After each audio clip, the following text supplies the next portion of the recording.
Olá, queridos futuristas, sejam bem-vindos ao From the Future, o podcast que vai te trazer inovações do futuro. Eu sou Isabela Abreu, sou CEO aqui da Redfox, e aí eu trago uma pergunta para vocês aqui hoje. Vocês já se perguntaram se um dia a arte seria totalmente digitalizada e tecnológica? Ou até mesmo, se seria possível a gente comprar um meme desses da internet que a gente gostou? E é mais ou menos isso que vamos falar aqui hoje. Sempre ouvimos falar sobre tendências tecnológicas no campo da autenticação digital e das criptomoedas, né? E nas últimas semanas, os NFTs estiveram em alta em várias redes sociais. Mas afinal de contas, o que são, essas NFTs e para que servem? Esse aqui é o grande tema do episódio de hoje. Podemos então dizer que os tokens não fungíveis, os famosos NFTs, elas são uma forma de autenticar várias mídias no meio digital, as tornando únicas. Isso atrai a atenção de muitos colecionadores, como foi o caso do vídeo viral Nyan Cat, que foi vendido por $590 mil. Legitimar e vender uma mídia através dos NFTs é como comprar uma obra de arte, gente. Pensa assim, se você fosse comprar a Mona Lisa, estaria pagando pelo quadro original, aquele que fica pendurado lá no museu com certificado de autenticidade, considerado pelos especialistas como a verdadeira e original Mona Lisa. Então, por mais que existam outras cópias do Nyan Cat, que é esse meme, que foi divulgado aí pela internet, mas o original ele sempre vai ter um dono. Então, se a gente pudesse resumir aqui o NFT é um código de computador que serve como autenticação de um arquivo e é a garantia de que, de fato, ele é único.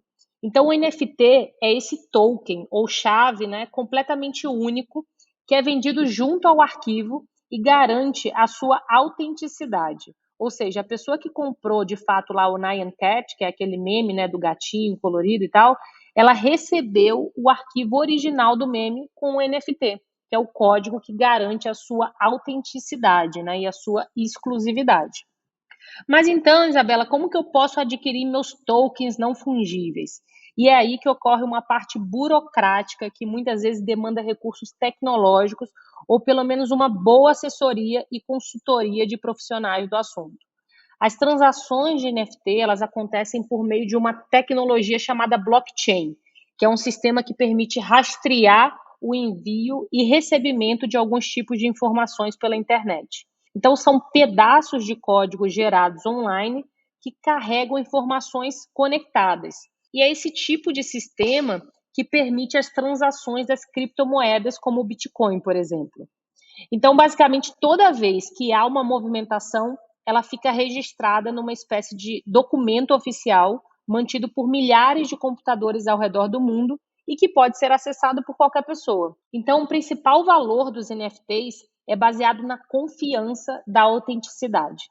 Esse registro coletivo e facilmente acessível torna mais difícil a tarefa de fraudar informações de compra e venda, e aí a posse desses NFTs fica com todo esse histórico computado aí.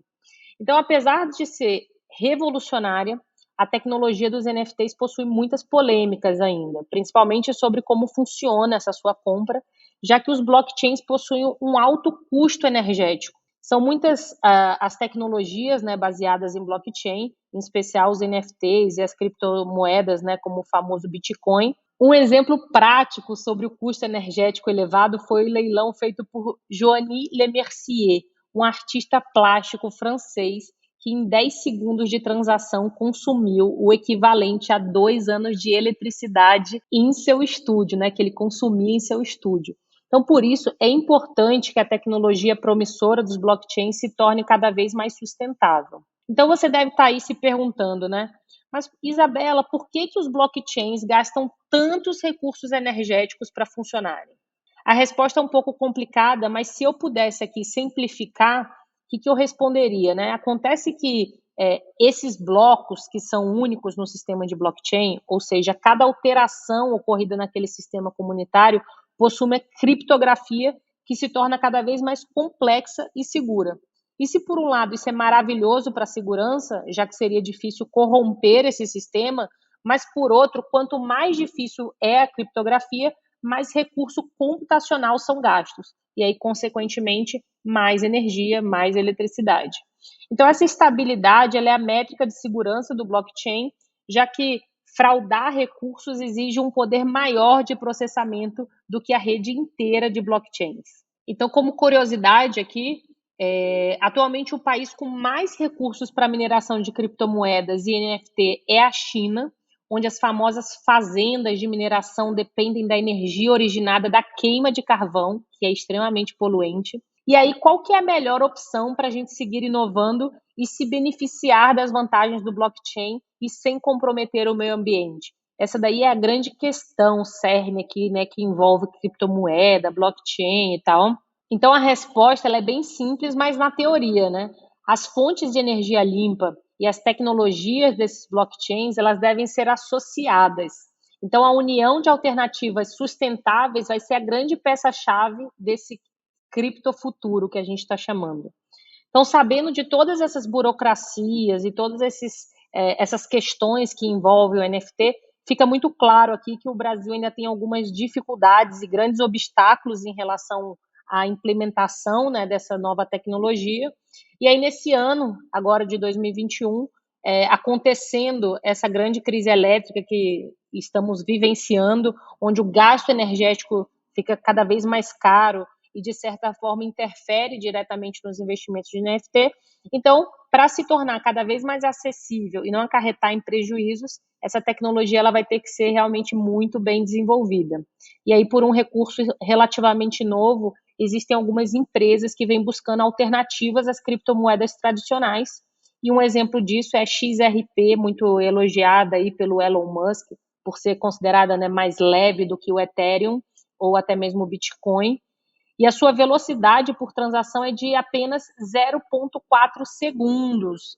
E aí o Ethereum, que é onde geralmente ocorrem essas grandes transferências, né, de NFT, sentiu bastante essas críticas e os desenvolvedores estão há um bom tempo preparando essa rede para uma atualização 2.0. E aí, entre as muitas alterações que o Ethereum 2.0 vai trazer, uma das principais delas, né, é o corte de mais de 90% do consumo atual de energia sem perder a sua escalabilidade. E aí o problema aqui é que, muito provavelmente, isso demore a acontecer, e aí o desenvolvimento desse roadmap pode durar de 5 a 10 anos para ser completamente concluído. E aí a estimativa é que cada fase dure aí entre 6 e 8 meses, isso se tudo der certo, né?